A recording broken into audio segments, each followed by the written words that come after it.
Hello, my dear learners. How are you? I hope everything is going on well. మన learning process లో ఇప్పుడు ఈ వీడియోలో మనం చీఫ్ సీటర్స్ లెటర్ అనే ఒక ప్రోస్ టాపిక్ గురించి మాట్లాడుకుందామని నేనీ రోజు మీ ముందుకొచ్చాను. ఇంకా లేట్ చేయకుండా మనం మొదలెట్టేద్దామా? చలో. ఇవాల్టి మన టాపిక్ చీఫ్ సీటర్స్ లెటర్ అని ఆల్రెడీ చెప్పేసుకున్నాం కదా. ఈ లెసన్ యొక్క రైటర్ పేరు చీఫ్ సీటర్. కొన్ని చోట్ల సీట్ అని కూడా ఉంటుంది. అసలు ఎవరు ఈ చీఫ్ సీటర్? ఆయన ఏం లెటర్ రాశారు? ఎవరికి రాశారు? ఎందుకు రాశారు? అసలు ఆ లెటర్లో ఏముంది? అండ్ ఆ లెటర్ ఎందుకు మనం చదువుతున్నాం? ఎందుకు అది ఇంపార్టెంట్? ఈ ప్రశ్నలన్నింటికీ మనం ఈ వీడియోలో ఆన్సర్ వెతుక్కుందాం. ముందుగా అబౌట్ ద రైటర్. యాక్చువల్ గా ఇది లెటర్ కాదు, ఒక స్పీచ్. అందుకని ఈయన్ని రైటర్ అనడం కన్నా స్పీకర్ అనడం బెటరేమో.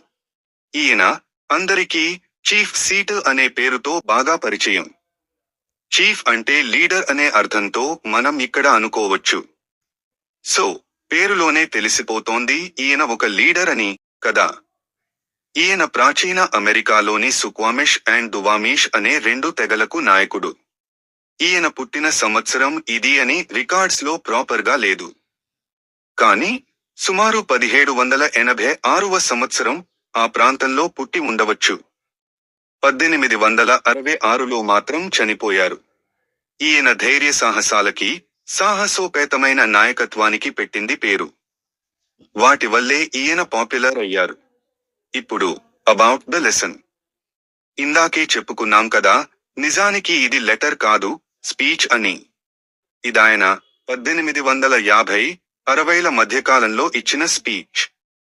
అప్పటి అమెరికా గవర్నమెంట్, అమెరికా విస్తరణలో భాగంగా ఈ సుక్వామిష్, దువామిష్ తెగలకు చెందిన భూభాగాన్ని ఇవ్వండి, మేం కొంటాం, దానికి తగ్గ మూల్యం, డబ్బు రూపేణా చెల్లిస్తాం అని ప్రపోజల్ పంపిస్తారు అప్పటి అమెరికా ప్రెసిడెంట్ ఫ్రాంక్లిన్ పియర్స్. దానికి రెస్పాన్స్ గా చీఫ్ సీటర్ గారు ఇచ్చిన స్పీచే ఈ లెటర్. ఆయన మాట్లాడిన మాటలు ఎగ్జాక్ట్ గా వర్డ్ టు వర్డ్ ఎక్కడా దొరక్కపోవడం వల్ల ఉన్న రికార్డ్స్ లో నుండే ఈ లెసన్ మన కోసం ఇవ్వడం జరిగింది. దాని గురించి మనం మాట్లాడుకుంటున్నామన్నమాట. ఓకేనా? ఈ లెటర్ లో, స్పీచ్ లో ఆయన కొన్ని పాయింట్స్ చెప్పారు. First point, respect to nature. ప్రకృతికి మనుషులు ఇవ్వాల్సిన విలువ, మర్యాద, గౌరవం. మనుషులు, ముఖ్యంగా మా తెగల ప్రజలు అందరూ ప్రకృతితో కనెక్ట్ అయ్యి ఉంటాం.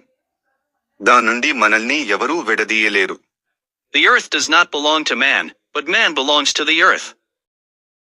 ఈ భూమి, ఈ నేల మనుషులది కాదు, అది మనుషుల ఆస్తి కాదు, మనిషే భూమికి సంబంధించిన ఆస్తి. అలాంటి భూమిని అమ్మడానికి మేమెవరం? మాకేం అధికారముంది? కొనడానికి మీరెవరు? మీకేం హక్కుంది? ఈ నేచర్ మొత్తం మాకు ఫ్యామిలీ లాంటిది. చెట్లు, చేమలు, పశులు, పక్షులు, నీరు, నిప్పు, అన్నీ మా అక్క చెల్లెళ్ళు, అన్నదమ్ములు. అలాంటి నేచర్ ని గనక మనం ధ్వంసం చేస్తే మనల్ని మనం ధ్వంసం చేసుకున్నట్టే అని చీఫ్ సీటర్ ఒక స్వీట్ వార్నింగ్ ఇస్తున్నారు. ఇంకా తర్వాతి పాయింట్, నేటివ్ అమెరికన్స్ పాటించే వాల్యూస్. నేచర్ లోని జంతువులు, గాలి, నీరు, వీటన్నింటిని మేము చాలా పవిత్రంగా చూసుకుంటాం. అవే మాకు ఐడెంటిటీ. కాబట్టి వాటిని మేము ఎంతో భక్తితో పూజించుకుంటాం. Next point, spirituality. మనుషులు చనిపోయిన తర్వాత కూడా పితృదేవతల రూపంలో ఈ నేలలో, ఈ పర్యావరణంలో నిండిపోయి ఉంటారు, మమ్మల్ని కాచుకుంటూ ఉంటారు అనే నమ్మకం మాకు చాలా స్ట్రాంగ్ గా ఉంది. నేటివ్ అమెరికన్స్ వాళ్ళ ఆలోచనల లాగా కాకుండా సెటిల్ అవడానికి వచ్చిన వాళ్ళ ఆలోచనలు వేరేగా ఉంటాయి. వాళ్ళు ఈ భూమిని కొనడానికి, దాని ద్వారా లాభాలు సంపాదించుకోవాలి అనే స్వార్థపు ఆలోచనలతో, కోరికలతో వస్తారు. అలాంటి వాళ్ళు ప్రకృతి యొక్క అసలైన విలువను మర్చిపోయి భూమిని కొనాలి, స్వంతం చేసుకోవాలి, అమ్ముకోవాలి అనేటువంటి ఆలోచనలతో ఉంటారు. చీఫ్ సీటర్ చెప్పిన నెక్స్ట్ పాయింట్ లో ఆయన తమ తెగలోని ప్రజల సంఖ్య తగ్గిపోవడం గురించి తన బాధను తన స్పీచ్ లో చూపించారు. ఈ సందర్భంగా అమెరికన్స్ ని ఆయన తన ప్రజల పట్ల దయను, కరుణను కలిగి ఉండాలని సూచిస్తూ ఈ స్పీచ్ ని ఎండ్ చేస్తారు. జాతి భేదాలకతీతంగా అందరూ ఒక్కటిగా శాంతియుత వాతావరణంలో ఒకరినొకరు గౌరవించుకుంటూ కలిసిమెలిసి మనుగడ సాధించాలని, నేటివ్ పీపుల్ యొక్క హక్కులను, వాళ్ళ జీవన విధానాన్ని సంరక్షించే బాధ్యత తీసుకోవాలని వేడుకుంటూ ఈ స్పీచ్ ను ఎండ్ చేస్తారు. ఈ స్పీచ్ లో ఆయన చెప్పిన పర్యావరణ పరిరక్షణ అనే కాన్సెప్ట్ ఇప్పటికీ, ఇప్పటి పరిస్థితులకి, ఇప్పటి మనుషులకి వర్తిస్తుంది. ఒక జనరేషన్ వాళ్ళు చేసిన పనుల వల్ల తర్వాతి జనరేషన్స్ మీద ఆ ప్రభావం పడుతుంది. మన ముందు జనరేషన్స్ చేసిన దానికి ఫలితం మనం అనుభవిస్తున్నాం. మనం చేసే దాని ప్రభావం మన తర్వాతి జనరేషన్స్ మీద, ఈ భూమాత మీద పడుతుంది. అది ఈ స్పీచ్ లోని పూర్తి సారాంశం.